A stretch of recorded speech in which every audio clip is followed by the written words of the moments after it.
Prophet Muhammad in honor and respect. They seek to combat what they call Islamophobes in America. With me is Christiane Backer, who at the height of her career is one of Europe's leading pop culture icons converted to Islam. She is a speaker at the conference. And Raquel Evita Saraswati, an American Muslim writer and activist who focuses on women's rights, democracy, and individual freedom. All right, good evening. Christiane, you say the goal of the conference is to discuss the mercy, gentleness, and compassion of Muhammad. If that's the case, why are people in Paris killing in the name of Allah? Very good question, because they don't follow Prophet Muhammad's teachings. What they did is a crime against humanity that defies all Islamic values and Prophet Muhammad's teachings. What is the purpose of the conference? The conference is to celebrate Prophet Muhammad's life. He was born in this month. So it's a celebration of his life, his mercy, his teachings, and it is also to raise funds for a media response center in order so that Muslims can respond in a professional manner in the media when they're attacked in an Islamophobic way, because there's a lot of, unfortunately, Islamophobia is on the rise. So we Muslims, instead of, being radicalized, we should be responding in a professional manner, and that's why we're raising funds. Well, you say instead of being radicalized, are you suggesting that there is a reason to be radicalized and you are then now, going to bring in the professionals to speak on behalf of Muslims? Well, unfortunately, one of the consequences of Islamophobia and constant Muslim bashing in the media is that youth gets radicalized or they disengage. They leave their faith behind. So there is a problem and a great sadness amongst, the vast majority of the Muslims. So but it seems that the only people who are being bashed are the people who are being killed in the name of Allah. The bashing is going from a Muslim toward the innocents as opposed to the innocents toward the Muslims. Raquel, why don't you join in on this? What do you think the answer to that is? The answer to why you Raquel. These horrible. Raquel, go ahead. The answer to why Muslims are radicalized? Yes, there was a suggestion that they're going to raise money so that they have professionals who can respond on behalf of Muslims. In the media, right. Yes, in the media. Look, I think that a lot of the public discourse on Islam is often on... May I? Thank you, Salam. I think that a lot of the discourse that happens around Islam and Muslims is not so helpful sometimes in the media, and it would be useful to have Muslims willing to speak out against the theopolitical ideology that we saw attack in Paris. It would be very valuable to have dissident Muslims have more airtime. I would hope that the conference focuses on how we as Muslims can look inward and address radicalization problems within our own community, including issues like violence against women, forced in child marriage, and so forth. I'm not sure if that's part of the stated agenda. Is it? Christiane, is it? No, it's not part of the conference is literally to celebrate the life of Prophet Muhammad and to stand by Prophet Muhammad against terror and hate. But don't you think, Christiane, that this is the timing is not really terrific in light of the fact that, what you've got is Boko Haram in Nigeria and in northern Nigeria and in Pakistan, and you've got all these attacks. But hang on a minute. Yes, of course. But listen, these conferences were organized half a year ago. And what have they got to do with these terrorist acts? Well, we must actually you're show talking the about real Islamophobia, and so the Muslims are the victims here. Aren't the victims the people who are being killed by Muslims? Yes, absolutely, but Muslims get killed by these terrorists too. Don't forget, in the Middle East, hundreds of Muslims get killed every day by ISIS. We have a problem in the world, and we need to work on this together, Muslims and non-Muslims. So, go ahead, Raquel. Thank you. If I may then, recognizing that the theopolitical ideology that seeks the subjugation of every individual who respects and values individual liberty, including yourself and myself, Christiane, is the exact thing that in this moment we should, even if we've planned something in advance, say, look, there is this issue that's on the world stage. We know that everyone's going to be looking at us at this point, and look at who is at the table, and as well as who is not at the table at that conference. There was one female who is keynote speaking, that is yourself. I wonder about where the dissident American Muslim women are to speak to American Muslim youth about this issue. I'm sorry, you're misinformed, my friend. You obviously am I? Because I have. But I am not, but I have woman internet was access. And honored. I, excuse me, why are you interrupting me? Christiane, are Hang there on, let other me women? tell you, I was there. Yes, I was just there. I just came from the conference. Let me tell you what went on. One lady who's a community leader won an award. She was the only one who won an award. The presenter is a woman. In fact, the two presenters are women, and I was the keynote speaker as a woman.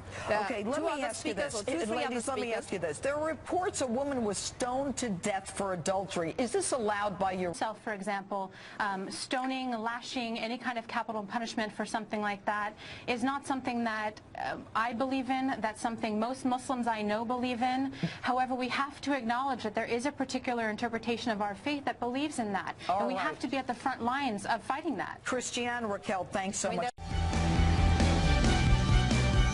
Hello and welcome to Justice. I'm Judge Jeanine Pirro. Thanks for being with us tonight. We need to kill them. We need to kill them. The radical Muslim terrorists hell-bent on killing us. You're in danger. I'm in danger. We're at war, and this is not going to stop. After this week's brutal terror attacks in France, hopefully everybody now gets it. And there's only one group that can stop this war: the Muslims themselves.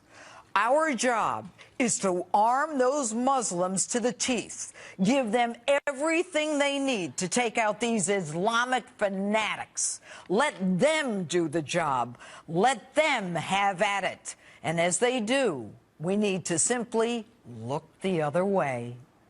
It is time for this to be over and stop sending American dollars to any Arab country that does not support this mission. Pakistan at the top of the list.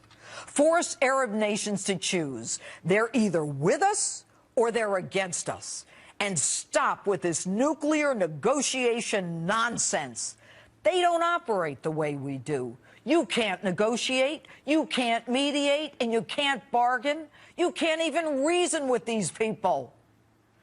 Now, Egyptian President el-Sisi, a Muslim, in a country 85% Muslim, rid Egypt, the largest Arab country, of these Islamic fanatics. He threw out Hamas terrorists and outlawed the Muslim Brotherhood, the mother of all terrorist organizations. And ironically, days before the attack in France, that same President el-Sisi called for a religious revolution to take out the violent jihadists. He called on the imams and the religious establishment to lead the fight, saying the entire world is waiting for their next move. Now, I've been telling you for a year that they're coming for us, that there is a reverse crusade in progress, a Christian genocide, hundreds of thousands of innocents killed in the Middle East. And 7 months ago, I said that we need to bomb ISIS as it began its steamroll through Iraq. Bomb them, and bomb them again, for which I was roundly criticized. Our country's response to this threat? The FBI destroys tens of thousands of documents deemed offensive to Islam. The CIA removes the word Islamic before terrorist in those Benghazi talking points. The Fort Hood massacre, the Oklahoma beheading, both workplace violence. Are we morons?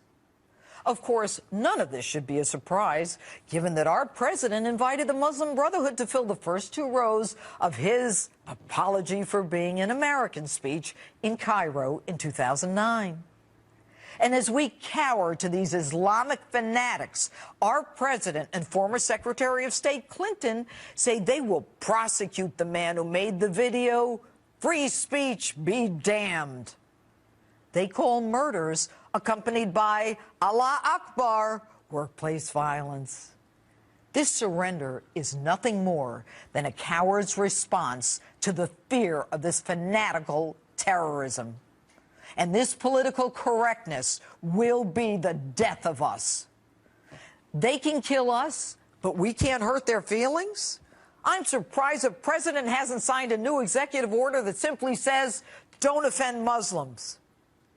And make no mistake, as sure as I'm talking to you, there will be efforts to limit our First Amendment, our free speech, to comply with Sharia blasphemy laws, which call for death to those who slander the Prophet Muhammad.